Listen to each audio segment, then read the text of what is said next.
Okay, Hegao lore. First choice was how do power work? Question mark. So let's make a couple of new layers. We need one that's in blue, and then we'll make one that's in green. First one, blue. Let's really quickly rough out because I don't want to have this model. I have an organ box basically. I have a box for my organs. It's a bit more complicated than that, but it's basically a box for my organs. That box looks roughly like that. So this is hard. I believe this is carbon fiber composite. I could be wrong. Yeah, it's carbon fiber. Now that I'm looking at it, yeah, it's carbon fiber. Hard to tell sometimes. Then I have this, which is kind of a pelvic girdle kind of deal that holds in my the bottom part of the organs. It kind of defines the space, right? Then I've got this soft bit, which is mostly muscle fiber, EPMF. EPMF is electropolymer muscle fiber. We'll get on that in a minute. So power. Number one thing for power that I have is I have the first thing that we need to note is that all my power stuff is bilaterally symmetrical. So it's the same on both sides for power systems. The reason for that is that they're double redundant. So what that means, double redundant means that if one of them goes down, I can still operate with one of them working, right? Now, I have uh, a radiothermal generator here ish, two of them, right? And I know people are going to get, oh no, an RTG, it's very dangerous. That's kind of where they are. They're actually a little bit more to the left, or to the outside, rather. They're like here ish, right? Nestled between them is actually my processing unit. Now, processing unit, it's my stomach, right? I drink coolant and I eat food. What happens to that food? Well, it goes down in here and into a processing container, which is actually quite a bit bigger and actually covers the front. It's kind of nestled between the RTGs because the RTGs create waste heat. If they don't just create heat, they do create waste heat. That waste heat actually helps the catalytic reaction. So there's a catalyzation reaction, which is carbon and oxygen to create CO2 and I forget exactly how it works. A long short, it does something where it creates an ion imbalance, and that ion imbalance is then stored as electrical energy. Whatever. It's above my pay grade. I stole it from somebody else. It's their idea, not mine. But so got a tummy, got a stomach right here, and then below that is actually I have a battery pile. Now this battery pile is a lithium polymer battery. Uh, it's a lithium polymer ferrite battery, if I remember correctly, and it's in a liquid matrix. It's not like solid. It's not. It's like a gel almost. And then the gel is segregated into packs, and then those packs are then packed into this container with intra-pack lubricant kind of thing. It's a dielectric lubricant or a non, whichever one, a non-conductive lubricant. I think that's dielectric. That it's basically wire pulling gel, really. That is where I get most of my main power. Like that's where I store my main power. It's a lot of capacity there. There's a lot of capacity. But I also do have right about here ish. I have a supercapacitor. Now the supercapacitor, it's a graphene thing, and it does all this weird shit. It's all mumbo jumbo bullshit science. The long short of it is that's for rapid bursts of energy. It charge discharge rate is kind of doo doo. It doesn't hold as much power as the main battery pile, but it's there for you know. So the RTG is a backup. It is not primary power whatsoever. It's if I'm in the field and I can't use the Denake token. More on that later. That's how I have multiple bodies. If I can't use the Denake token, that kind of keeps me in a stasis state where my brain I don't have brain death or anything. I go into kind of a what is effectively a coma. All my external systems shut off, except for the ones that are required to keep me alive, air quotes. And that RTG then focuses on charging my mainline battery so I can be up moving, assess the situation, and do stuff.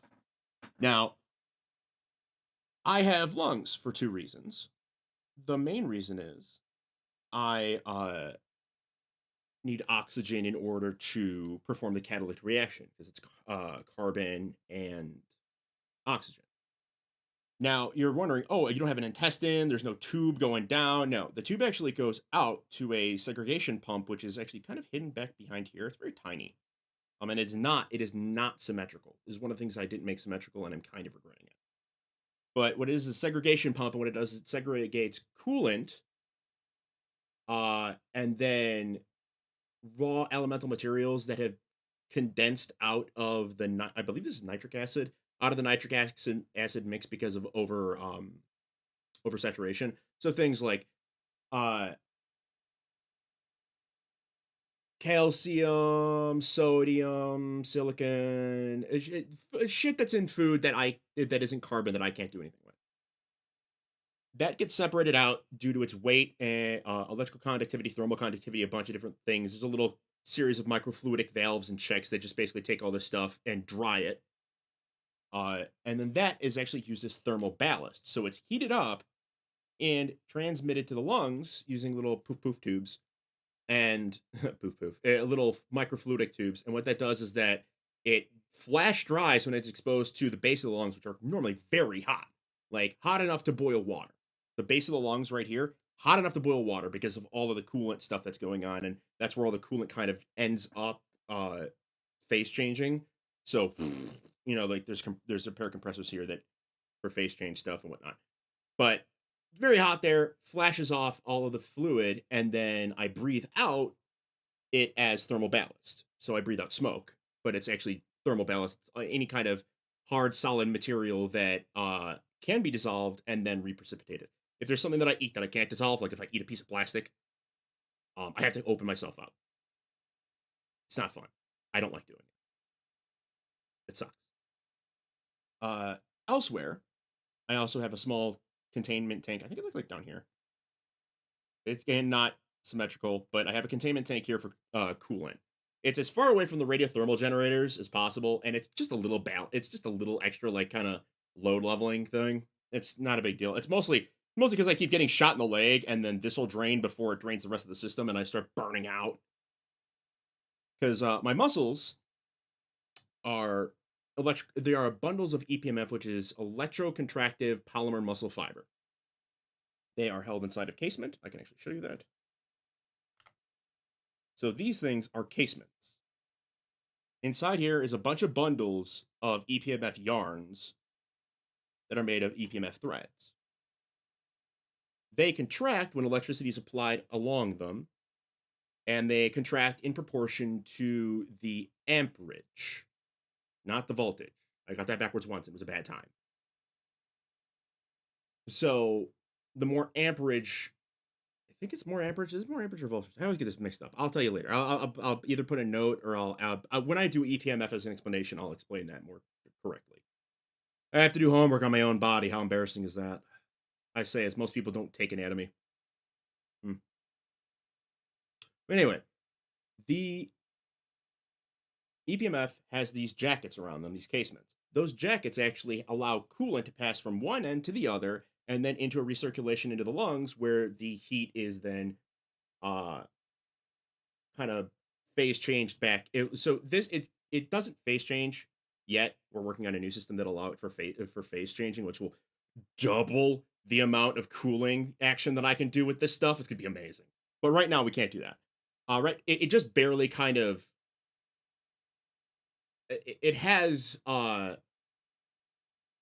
solute. It has a gaseous solute, and then when it's compressed, the gaseous solute compresses, and then when it's decompressed, the gaseous solute decompresses, and that kind of does that. It's not great. It's not super efficient. We're working on it.